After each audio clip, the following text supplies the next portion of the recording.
இன்று நான் உங்களிடம் 1974ஆம் ஆண்டு கின்ஷாசா ஜாயிர் ஆப்பிரிக்காவில் நடைபெற்ற ஒரு கனரக குத்துச்சண்டை பற்றி நான் பேசப் போகின்றேன். இந்த நிகழ்வில் 60,000 பேர் கலந்து கொண்டார்கள். இந்த நிகழ்வு தொலைக்காட்சி மூலியமாக 1 பில்லியன் மக்களால் காணப்பட்டது. இந்த போட்டி மிக ஒரு சிறப்பான போட்டி என்றே கூற வேண்டும்.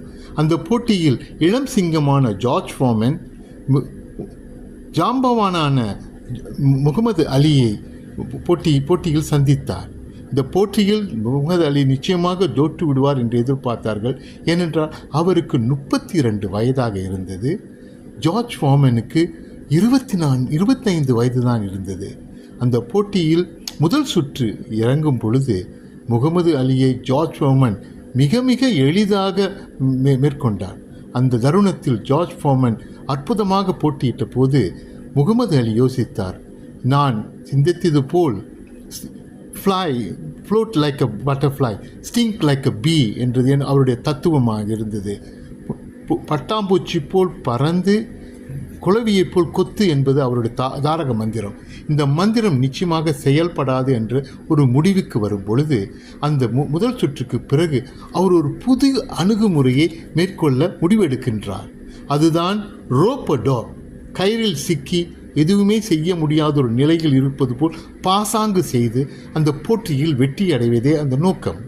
அதை அவர் 2வது சுற்றில், 3வது சுற்றில், 4வது சுற்றில், 5வது சுற்றில், 6வது சுற்றில் சிறப்பாக செய்து ஜார்ஜ் ஃபார்மனை மிக களைப்படை செய்துவிட்டார். களைப்படைந்த ஜார்ஜ் ஃபார்மன் 6வது சுற்றில் உணர்கின்றார் தான் தவறு செய்துவிட்டதை.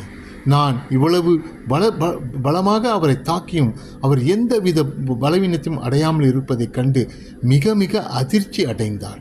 அந்த தருணத்தில் முகமது அலி என்ன நினைத்தார் என்றால், ஹா இன்று நான் உன்னை கொல்லப் போகின்றேன் என்று கூறி 7வது 8வது சுற்றில் சரமாரியாக குத்துக்கள் புரிந்து அந்த போட்டியில் அவரை வீழ்த்தி வெற்றி அடைந்தார்.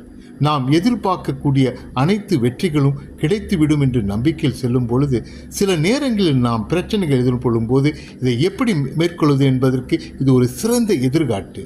உங்கள் வாழ்க்கையில் எல்லாவற்றையும் அடைய வேண்டும் என்றால் நீங்கள் காலத்துக்கு ஏற்ப திட்டங்களை மாற்றுவதற்கு தயாராக இருக்க வேண்டும். இதை நான் கூறி நிச்சயமாக நீங்களும் உங்கள் வாழ்க்கையில் பெரும் வெற்றி அடைவீர்கள் என்று கூறி விடைபெறுகின்றேன். வேணுகோபால் நடேசன், ரேனா வேணுகோபால் என்று என்னை அழைக்கின்றார்கள். நன்றி, வணக்கம், வாழ்த்துக்கள்.